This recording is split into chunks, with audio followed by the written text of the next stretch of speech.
एक तरफ कह रहे करोड़ों जितेंद्री, एक जितेंद्री नहीं, करोड़ों जितेंद्री, करोड़ों कर्मकांडी, साधना परायण श्यामा श्याम के अनन्य भक्ति की बराबरी नहीं कर सकते, जबकि वो जितेंद्री नहीं है। महापुरुषों ने खुल के कह दिया, आ ब्रह्म स्तंभ पर्यंतम सर्वम मायामयम जगत सत्यम सत्यम पुनः सत्यम हरे नामयम केवलम। जप नाम जप, बड़ा आश्चर्य होता है, क्योंकि उसका लक्ष्य है भगवत प्राप्ति। तो भगवत प्राप्ति होती है भगवत सुमिरन से, निरंतर भजन से। हर समय कहीं भी हो, कैसे भी हो, जब आपके मुख से नाम निकलेगा और हृदय में प्रभु का आश्रय है, निश्चित परम गति होगी, इसमें कोई संशय नहीं है। समझाने के लिए प्रश्न करो, उत्तर ले लो, लेकिन हमारी समझ समझना है तो समझो। हमारी समझ कहाँ है? राम, हरि, कृष्ण, राधा, कुछ भी बोले तो कोई नरक जाला पड़ेगा क्या? खूब नाम जप कीजिए और श्री जी के भरोसे रहिए, जीवन सार्थक हो जाएगा। श्री राधा वल्लभ लाल। ब्रह्मलोक की एक अप्सरा ऐसी, नीचे के जितने भी लोक लोकांतर के हैं दिव्य, सबको मोहित कर ले। वहां की अप्सरा भूमंडल पर तभी आती है जब किसी का वश नहीं होता, स्वर्गलोक फेल हो जाता है, तब ब्रह्मलोक की।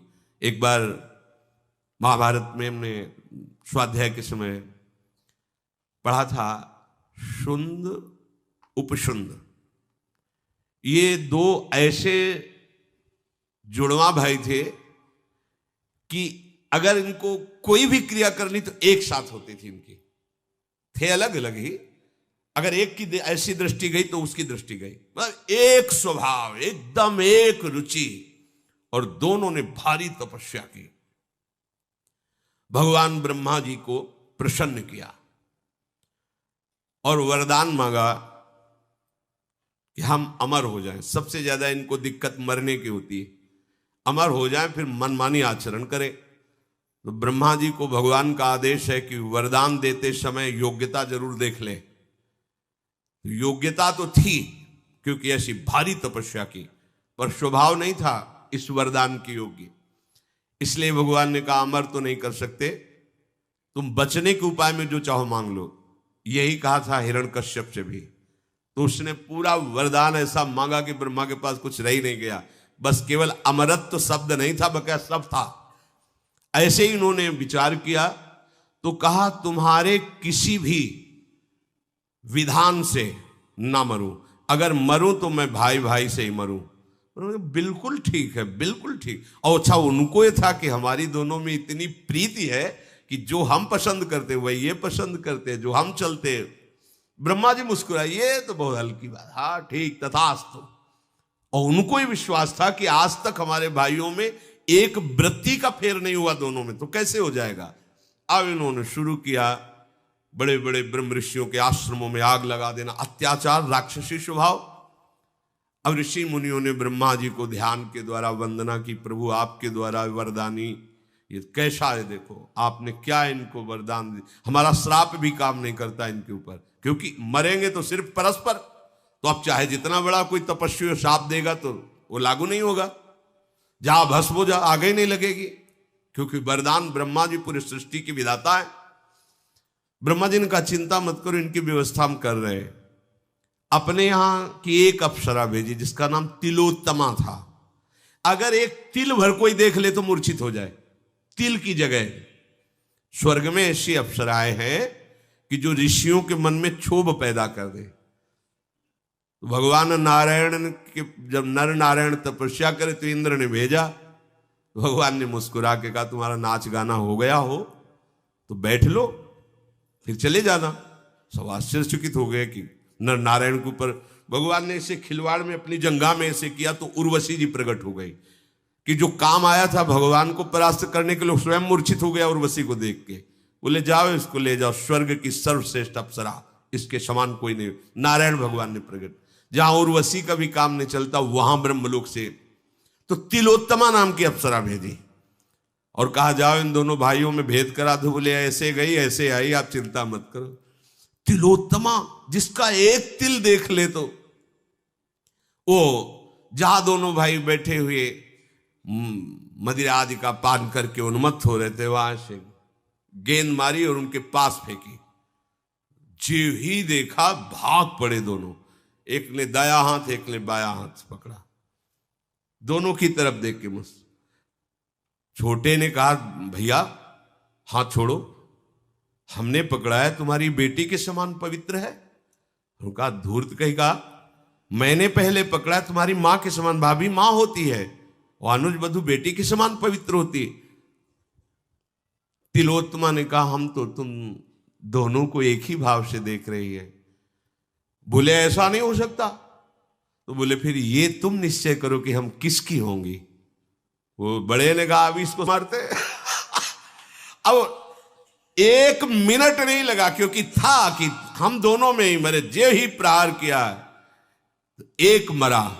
अब वो केवल ऐसे थोड़ी खड़ा रहेगा, उसने जो प्रहार किया था उससे दूसरा मरा। तिलोत्तमा अंतर्धान बोले ब्रह्मा जी बोले काम हो गया। एक क्षण में उस ब्रह्मलोक में जाकर के जो वासना बनी रहती वहां का सुख भोगते हैं। और अगर वासना टिकी रही तो फिर जन्म होता है एकाएक को पचड़े में। इसीलिए हम कहते हैं राधा राधा राधा, कोई वासना हमें नहीं रोक पाएगी। नाम भक्ता प्रणश्यति, हमारे अंदर की वासनाएं हमें नहीं रोक पाएंगे। हमारी लाडली जो है ना, इसीलिए ध्रुवदास जी ने बहुत विचार पूर्वक ये दोहा लिखा हुआ है। यद्यपि भक्त अनन्य जो विषय इंद्रियन बस होए, कर्मठ कोटि जितेंद्रियन ते समलायन। अगर व्याख्या करके ना समझाए तो आप फंस जाएंगे कि ऐसा कैसे। एक तरफ कह रहे करोड़ों जितेंद्री, एक जितेंद्री नहीं करोड़ों जितेंद्री, करोड़ों कर्मकांडी साधना परायण श्यामा श्याम के अनन्य भक्ति की बराबरी नहीं कर सकते, जबकि वो जितेंद्री नहीं है। यद्यपि भक्त अनन्य जो विषय इंद्रियन बस होए, तो कर्मठ कोटि जितेंद्रियन ते समला, उनकी समानता नहीं कर। क्यों? उसे साधन का भरोसा है, इनको लाडली का भरोसा है। और लाडली का जिसे भरोसा है, आज तक भरोसा टूटा नहीं, पक्का। ये आश्रय का मार्ग। इसीलिए जब मदाश्रय शब्द आया था तब कहा था समझो इस शब्द को, इसको समझ गए तो जीवन मुक्त होने में देर नहीं। हम हटाएंगे तो बची रह सकती वासना, लेकिन वो हटाएंगे तो वासना की बात ही नहीं रह जाएगी। प्रेम का ऐसा उमगन हो, ये सब भस्म हो जाएंगे प्रेमाग्नि में। जितनी भी हमारी दुर्वासना या सद्वासना है, शुभ या अशुभ, दोनों भस्म हो जाएंगे। तो ये क्रम करके देवता अपने अपने अधिकार से ऊपर उठाते हुए ब्रह्मलोक ले जाते हैं। और एक मार्ग है धूमौ रात्रिस्तथा कृष्ण षण्मासा दक्षिणायनम तत्र चांद्रमशम ज्योतिर योगी प्राप्य निवर्तते। धूम का अधिपति देवता, रात्रि का अधिपति देवता, कृष्ण पक्ष का अधिपति देवता, 6 महीने वाले दक्षिणायन का अधिपति देवता इस मार्ग में छोड़े हुए शरीर वाले योगी को चंद्रमा के पास ले। चंद्रलोक, ये चंद्रमंडल तो यही है, अंतरिक्ष में ही है। जहां लोग कहते हैं चंद्रमा पहुंच गए, ये चंद्रमंडल है। इससे करोड़ों किलोमीटर दूर, करोड़ों किलोमीटर दूर सूर्य से भी ऊपर चंद्रलोक है। वहां किसी की पहुंच है, जैसे वो चंद्रलोक हुआ है, चंद्रलोक नहीं चंद्रमंडल। ये है अंतरिक्ष के अंतर्गत, जहां ये सर्च करके वैज्ञानिक जाते हैं। वो चंद्रमंडल है, आभा है। जैसे जल में प्रतिबिंब पड़ता है, ऐसे उस लोक में चंद्रमंडल की आभा है।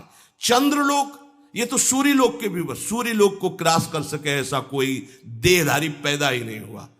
ये जटायु और संपाति, ये भगवान गरुड़ के अंश से ही है। महान तेजस्वी बलवान जटायु के बड़े भाई संपाति जी कह रहे थे जामवंत और हनुमान जी आदि से, जब पता चला कि जटायु जी का उद्धार हो गया और भगवान श्री राम ने अपने हाथ से अंतिम क्रिया की, तो आंसू आ गए।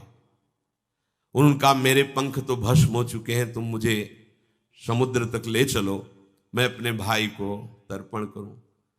तर्पण किया और तब पूछा कि आपके पंख कैसे भस्म हो गए। बोले हम दोनों यौवन में थे, संपाति जी कह रहे, हम और जटायु।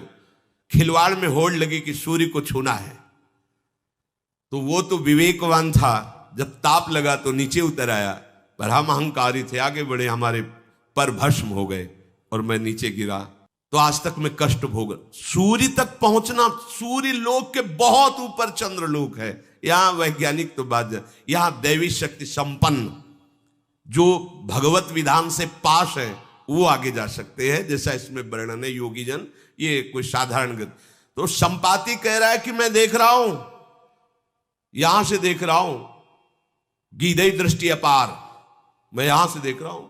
अशोक वाटिका में श्री जानकी जी शोक मुद्रा में विराजमान है।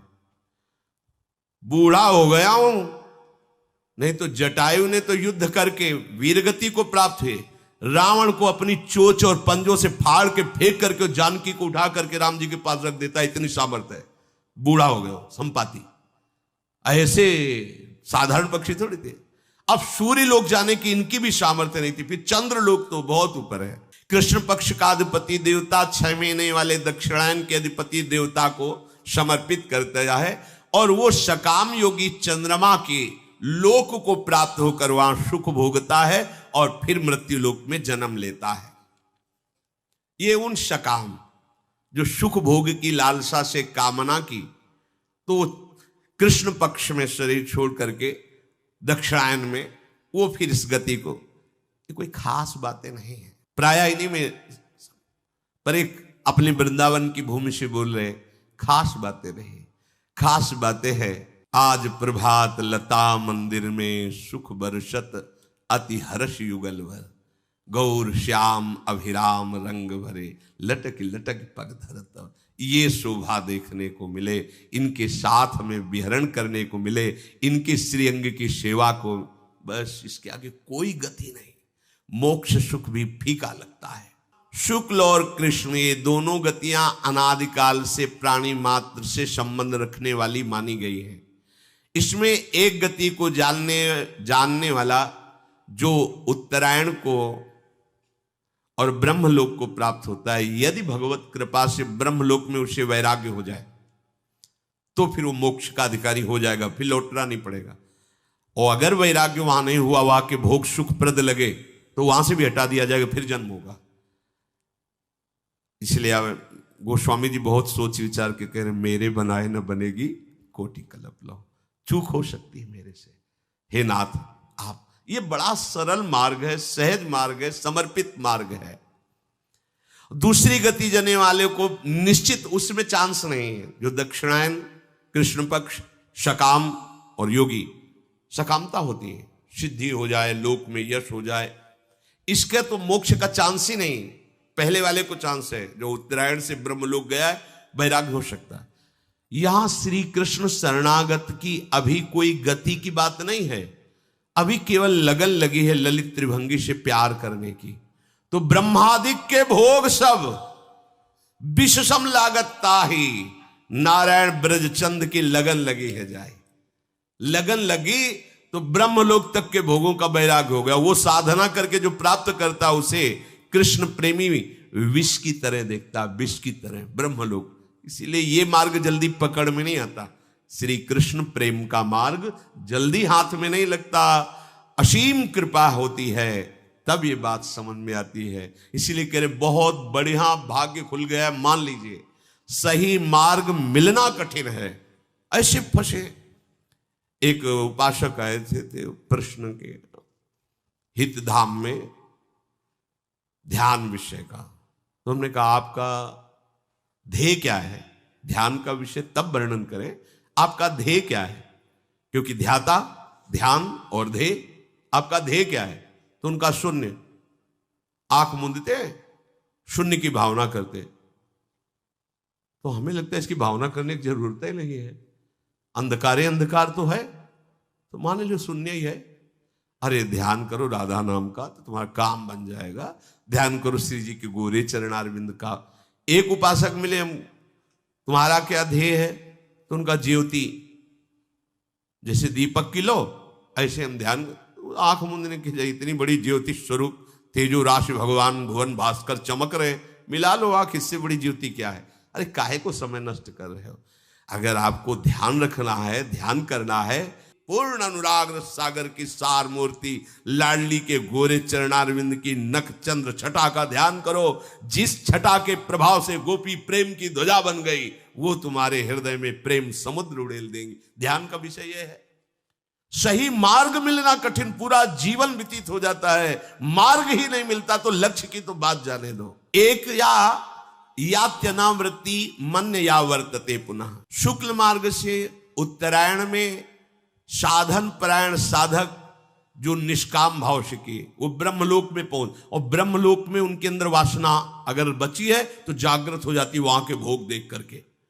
वहां से वैराग्य हो तब मोक्ष पद का अधिकारी। ब्रह्मलोक में जाकर ब्रह्मा जी के साथ सुख भोगता हुआ फिर मुक्त हो जाएगा यदि वासना नष्ट हो गई तो। वहां भी यदि लगा हुआ है, इसीलिए महापुरुषों ने खुल के कह दिया, आ ब्रह्म स्तंभ पर्यंतम सर्वम मायामयम जगत सत्यम सत्यम पुनः सत्यम हरे नामय केवलम। जप नाम जप। बड़ा आश्चर्य होता है, नाम में प्रीति नहीं हो सकती और दुनिया का प्रपंच याद है, दुनिया के शास्त्र याद है, नाम में नहीं, नाम निष्ठा नहीं। वाणी खुलने के पहले निकलना चाहिए आराध्य देव का नाम, राधा राधा राधा। फिर बात करो, फिर बीच में बोलो राधा राधा, फिर विश्राम करो राधा, तुम्हारी बात बन गई।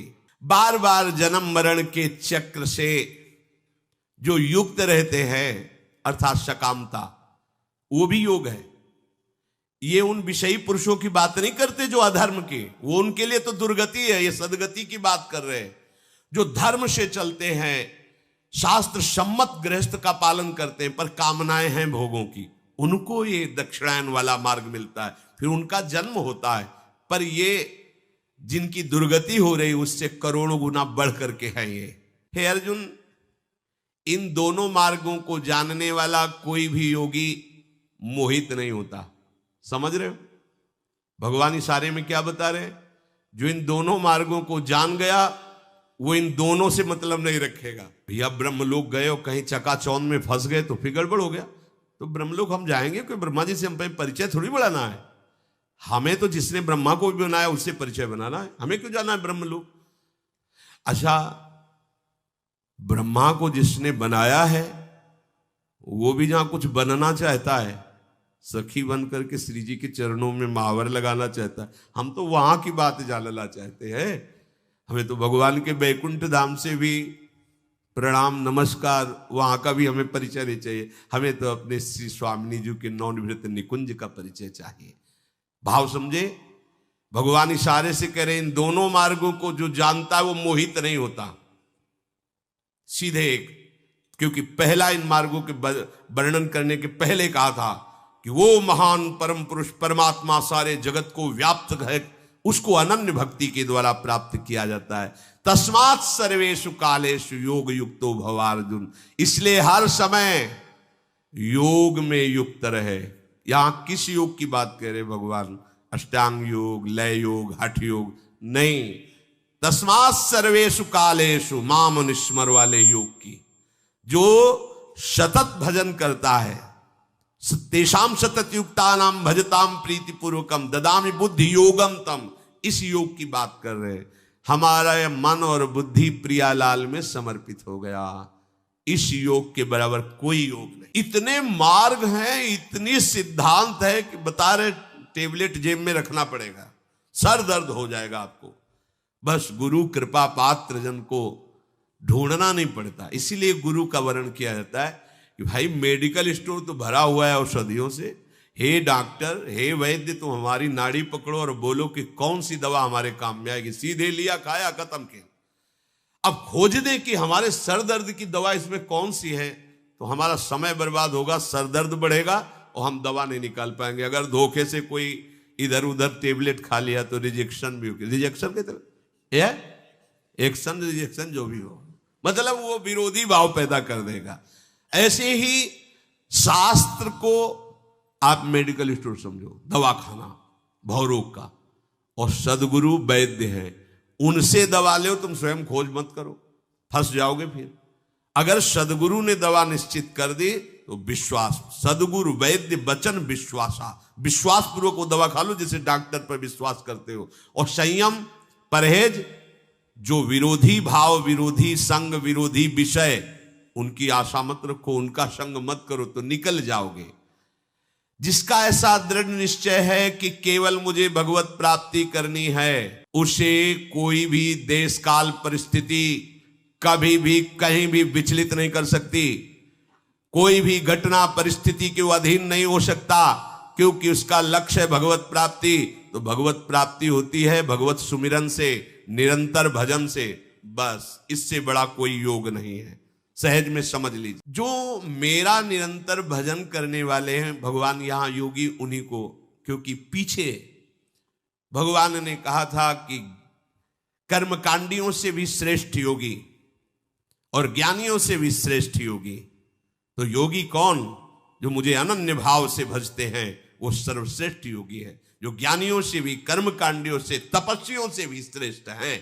तो यहां उसी योग का भगवान भाव कह रहे कि जो मेरे इन दोनों बताए हुए मार्गों को जानता वो मोहित नहीं होगा, वो हर समय योग में स्थित रहेगा। योग क्या? प्रभु का चिंतन, प्रभु से विमुख हो जाना ही ये हमारी दुर्गति का कारण हुआ है। हर समय कहीं भी हो, कैसे भी हो, जब आपके मुख से नाम निकलेगा और हृदय में प्रभु का आश्रय है, निश्चित परम गति होगी, इसमें कोई संशय नहीं है। जो योगी मेरा अनन्य चिंतन करता है वो इन वर्णन किए हुए जो शास्त्र सम्मत सिद्धांत, वेदों में, यज्ञों में, तपों में, दान में नहीं फंसता। भगवान स्वयं कहते, ध्यान से सुनो, क्योंकि जितने इनके सब साधन फल करे गए हैं वो तो उसके चरण चूमते हैं। जो मेरा निरंतर चिंतन करता है उसको ये सब की तरफ बढ़ने की जरूरत नहीं। अगर आपकी नाम में रुचि हो रही तो देखना सब आपको फीका लगने लगेगा। नाम में रुचि नहीं है तो ये होता है। जो तपों का, दान का, वेदों के स्वाध्याय का, यज्ञों का और वर्णित इन मार्गों का जो पुण्य फल कहा गया है, जो मेरा भक्त होता है इससे प्रभावित नहीं होता। ये खास बात समझो। भगवान सब वर्णन किए और बाद में कह रहे हैं इन सब का अतिक्रमण कर जाता है वो। सीधी बात, मेरी प्यारी जो प्यारी, कोई समझे या न समझे, सबसे हमारी समझ भली। ठाकुर नंद किशोर हमारे ठकुराइन वृषभान ले। समझाने के लिए प्रश्न करो, उत्तर ले लो, लेकिन हमारी समझ समझना है तो समझो हमारी समझ कहाँ है? ठाकुर नंद किशोर हमारे ठकुराइन वृषभानु लली। प्रभु यहां कह रहे कि जो योगी है, कौन सा सतत मेरा स्मरण करता है, वो इन सब से प्रभावित नहीं होता। ना उसे उत्तरायण से मतलब है ना दक्षिणायन से। अच्छा, जैसे आप बहुत पापाचरण कर रहे हो, पवित्र तिथि में मरे, पूर्णिमा है, उत्तरायण है, क्या आपको ब्रह्मलोक मिलेगा? क्या यमदूत मार डंडे सीधे आपको नरक ले जाएंगे। ठीक है। दक्षिणायन है, कुतिथि है, कुसमय है, कुजगह है, और आप राम, हरि, कृष्ण, राधा कुछ भी बोले तो कोई नरक जाला पड़ेगा क्या? नहीं, सीधे भगवान के दिव्य पार्षद भगवत धाम। ये सिद्धांत को समझो। एक है करके पाना, एक है हो के पाना। करके पाने में जन्म जन्मांतर लगेंगे और हो के पाने में अभी अभी। कमा के अरबपति बनना और गोदनामे में बैठ जाना है। जो करके पाना है वो कमा के बड़ा जन्म जन्म, और होके गोदनामे में। वो तो कह रहे हैं ना, अगर ये हो कि भाई वहां फुल हो चुका है, अब नहीं, वो कह रहे हैं अब भी जगह खाली है, आ जाओ।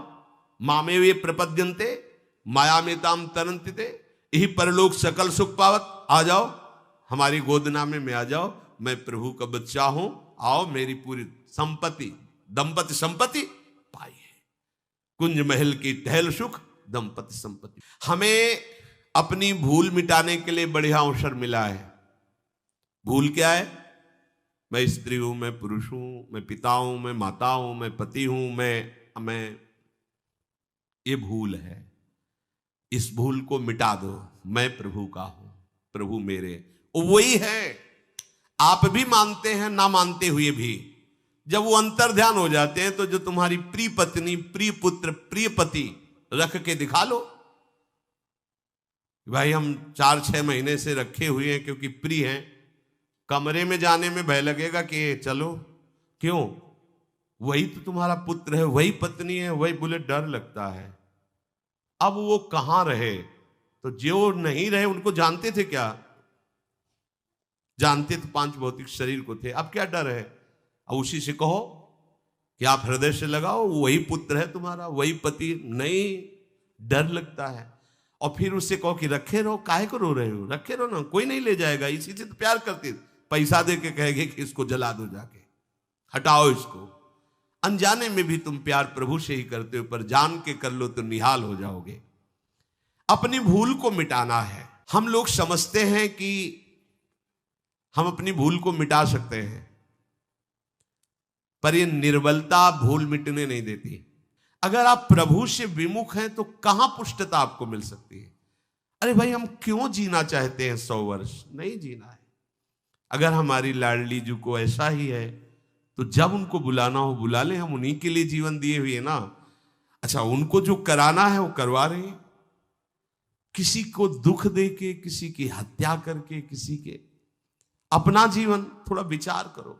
यही कर्म तो आकर के यहां हमको गिराने के लिए तैयार हुए हैं। अब एक कर्म ऐसा कर लो कि तुम गिरो ना। ये निर्बलता, ये अपात्रता, ये संयोग सुख की लोलुपता, ये मनुष्य को असमर्थ बना देती है। राधा राधा अगर भाव से जप करके देखो तो कोई कमजोरी। मनुष्य जन्म में महान लाभ से वंचित अपनी मूर्खता के कारण हुआ जाता है। मनुष्य को संयोगजन सुख की लोलुपता का त्याग करने की सामर्थ्य, नित्य निरंतर भगवत मार्ग में उद्यत रहने की सामर्थ्य, ये केवल भगवत प्रेमी महात्माओं से मिलती है। पकड़ लीजिए बात। अगर शब्द है भगवत प्रेमी महात्माओं से, क्योंकि भाई अगर भटके हुए जंगल वाले से फंस गए तो तुम्हारा दिमाग ही बदल जाएगा, ये धाम नाम सब छूट जाएगा। अपनी अपनी भावना होती है। एक संत भगवान नर्मदा के किनारे से आए थे। उन्होंने कहा कि सर्वत्र वृंदावन ही है, जहां भगवान वहीं वृंदावन। तो बताओ भगवान कहां नहीं है? सब जगह भगवान, सब जगह वृंदावन ही है। हाँ, हमारे वृंदावन के 2 रूप हैं, एक है व्यक्त रूप और एक है अव्यक्त रूप। अव्यक्त रूप से जहां आप व्यक्त रूप का चिंतन करोगे वहीं आपको भासेगा, अनुभव में आने लगेगा। लेकिन वृंदावन तो वृंदावन ही है ना। कोई त्रिभुवन में जगह बताओ जहां ललित त्रिभंगी बिहारी जी मूर्तिमान होकर के विराजमान हो। ये किसी कारीगर की रचना नहीं, स्वयं प्रियालाल श्यामा श्याम स्वामी हरिदास जी के प्रेम से ये युगल रूप एक वपु धारण कर बांके बिहारी के, ये प्रिया प्रीतम साक्षात कहना भी एक लघुता सी लगती है। प्रिया प्रीतम, ये कारीगर की रचना नहीं की। श्री राधा रमण जो सरकार साक्षात गोपाल भट्ट जी के प्रेम आंसुओं से प्रभावित होकर शालीग्राम में ही प्रिया प्रीतम रूप होकर राधा रमण जी के रूप में विराजमान है, श्री राधा वल्लभ लाल जी महाराज। और ऐसे कितने ठाकुर वृंदावन में, घर घर ठाकुर वृंदावन में। एक संत जहां रहता है उस देश की, उस क्षेत्र की महिमा हो जाती है। यहां तो घर घर संत है। जैसे एक परिवार में 10 लोग रहते हैं, ऐसे एक कुटिया में 10 संत रहते हैं। यहां संतों का एक खेत है। एक जगह भागवत होती है तो वहां मंगल और पवित्रता छा जाती है। यहां घर घर भागवत हो रही है। एक जगह अखंड कीर्तन, यहां घर घर अखंड कीर्तन है। कैसे कोई वृंदावन की समानता कोई कर सकता है? भाव से तो वृंदावन सिर्फ वृंदावन। अब आप अगर ये मान के कि संग करोगे तो वृंदावन निष्ठा फेल हो जाएगी। और जब यहां के रसिकों से बात करोगे तो कहेंगे विचार करो वृंदावन की कैसी अद्भुत महिमा है। देखो वृंदावन की महिमा की। अगर बाहर हरि भी हो तो आंख उठा के मत देखना। वृंदावन परित्यज्य पादमेकम न गच्छति, खंड खंड हो जाए तन अंग अंग सत्तूक। वृंदावन ने छाड़ियो छाड़ियो है बड़ी चूक। यद्यपि मिले कोटि चिंतामणि तौ न हाथ पसार। जय श्री भट्ट धूलि धूसर तन, ये आशा उर्धार, रे मन वृंदा विपिन निहार। भगवत प्रेमी महात्माओं का संग ये आपकी निर्बलता को दूर कर देगा, आपके अंदर दृढ़ भगवत भाव स्थापित सच्ची मानिए।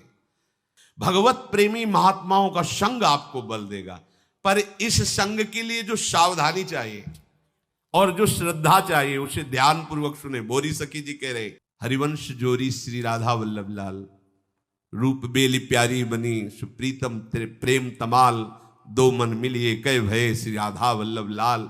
हे हरिवंश जोरी हम पर ऐसी कृपा करो, क्या मेरा यह स्वभाव बना दो सहज में, कभी स्वभाव में अंतर न पड़े। क्या हे लाडली लाल जो आप ऐसी कृपा कर दो, मेरा ऐसा स्वभाव बना दो कि जो आपका नाम मुख से उच्चारण करते हैं, आपके सेवक हैं, आपके जन हैं, उन प्रेमी संतों के चरणों में गिरने का मेरा स्वभाव बना दो। मैं बार बार उनके चरणों में प्रणाम करूं, 300 सदा आधीन बनो, मैं उनके अधीन रहूं, जैसी आज्ञा करें वैसा मैं चलूं, और दीन वाणी उच्चरूं, दैन्य होकर उनसे बात करें। हे लाडली लालजू जो आपकी रूप माधुरी में डूबे हुए आंसू बहाते हैं, ऐसे रसिक जनों को मैं एकटक निहारता रहूं, मेरे नयन कभी ऐसा तृप्ति ही न माने कि उनके मुख चंद्र से हटने की बात हो। क्या मांग रहे हैं लाडली लाल से? आपकी रूप माधुरी में जो डूबे हुए आंसू बहा रहे, मैं उनको निरंतर देखता रहूं, जो प्रेम से आपकी रसरीति के लीला जस का गान करते हैं, वो हमें प्राणों से भी अधिक प्यारे लगे। सदा मेरा हृदय भाव भर करके उनको ऐसे देखे जैसे कोई आसक्त पुरुष, मेरे प्राण समर्पित हो जाए आपके प्रेमियों में। ये नहीं कह रहे कि मैं कभी मन वचन कर्म से अपराध ना करूं, ये शरणागति का भाव देखिए। कह रहे अपराध मन क्रम वचन तिनके, कबहु जिन करवाइयो। ये सूक्ष्म विषय है। देखो हम समर्पित है, मांग हो रही है, पर क्या कह रहे हैं? मैं अपराध करने की बात नहीं कह रहे, कह रहे आप ऐसा कभी मत करना कि मन वचन कर्म से कभी अपने प्रेमी जनों का अपराध करवा दो। ये बहुत सूक्ष्म बात है। मतलब हमें क्या देखना है? ये सब कुछ श्री जी को समर्पित हो गया। अगर अब कुछ भी गलती होती है तो महारानी जो हम आपको ही पकड़ेंगे, आपने क्यों ये गलती करवाई? ये जैसे छोटा सा बच्चा गिर गया, मां दौड़ के उठाती है तो वो मां के लिपट करके मां को चपत लगाता है, उठाने तो आ गई, जब मैं गिर रहा था तब क्यों नहीं संभाला? क्योंकि मैं तो गिर ही रहा था ना, आई ना उठाने, तो गिरने क्यों दिया? तो इसलिए भोरी सखी कह रहे, हे श्यामा श्याम, कभी ऐसा ना हो कि मन वचन कर्म से किसी रसिक को दुख पहुंच जाए, ऐसी कोई चेष्टा मुझसे कभी मत कराना। मुझे ऐसी बुद्धि दो जिससे उनको सुख पहुंचे, वही मैं चेष्टा करूं। प्रभु कभी मेरे मन में ऐसा अभिमान ना जाए कि अब क्या इनमें मेरे में क्या अंतर है, मैं कभी उनकी बराबरी ना करूं, और कभी मेरे हृदय में मत्सर ना हो कि ये तो मेरे से आगे बढ़े जा रहे हैं। कभी उनका उत्कर्ष, उनका यश, उनकी महिमा सुन करके मेरा हृदय ईर्ष्या से युक्त ना हो जाए, ऐसी कृपा करना। हे लाडली लाल, कह रहे हैं यदि वो प्रेमी जन मुझको करोड़ों प्रकार से अपमानित करें, दंड दें, या वो शस्त्र लेके मुझे पीटे मारे, तो हे श्री जी ऐसी कृपा करना कि मेरा कभी भाव बिगड़े ना, सदैव भाव बढ़ता रहे, और कभी मैं हृदय में दुखी ना हूं कि ये हमारे साथ ऐसा बर्ताव क्यों किए या क्यों कर रहे हैं। मैं उलझूं। कैसे उलझूं? मेरे प्यारे हैं, कोई अमंगल नष्ट करने के लिए लीला कर रहे हैं। अरे ये तो स्त्री शरीर साधु है, ये तो अमुक जाति के साथ, ये बहुत गरीब है या बहुत बड़े हैं, ऐसा भेद बुद्धि मेरे मन में न रहे। बस इतनी बात देखूं कि हे लाडली जो ये आपके जन हैं, और मैं उनके चरणों में प्रणाम करूं, उनकी चरण धूलि अपने माथे पे धारण करूं, यही निष्ठा है। हे लाडली लाल, आपके जन से यदि ऐसा हमें स्पष्ट दिखाई भी दे कि ये तो पाप वाली बात है, ये तो स्वार्थ वाली बात है, इसमें तो लंपटता है, प्रभु मुझे ये ना दिखाई दे, मुझे ये दिखाई दे कि ये मेरे लाडली का है, बस इतना संबंध मानकर मैं आपसे भी अधिक उसको प्यार करूं। ये बहुत कठिन बात है। ये भगवत प्रेमी महात्मा ही कर सकता, दूसरे में सामर्थ्य नहीं। मेरे ऐसे आचरण हो कि उनको सदा सुख मिले और मुझे वो दुलार करते रहें। मेरी विनती है श्यामा श्याम कि वो कभी मुझे ऐसा भूल न जाए कि मेरा नहीं है, वो मेरा है ऐसी स्मृति करते रहे। हे स्वामी जी, प्रायः मनुष्य का स्वभाव ऐसा होता है कि जिसके चार लोग बड़ाई करते हैं वहां जुड़ता है, और जहां चार लोग निंदा करने लगते हैं वहां से हट जाता है। लेकिन लाडली जी, मुझे ऐसी सामर्थ्य दो कि चाहे पूरी विश्व निंदा करे उनकी, पर तिनको न छोड़ो संग। चाहे विश्व सब निंदा करे, सब विश्व उनकी निंदा करे, तो भी मेरा भाव न बिगड़े, मैं वैसे ही उनसे जुड़ा रहूं।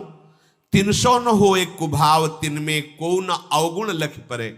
और मेरी ऐसी दृष्टि कर देना श्री जी कि कभी उनमें दोष दिखाई न दे, कभी मेरा भाव न बिगड़े। हुए छार तिन पद तर परो।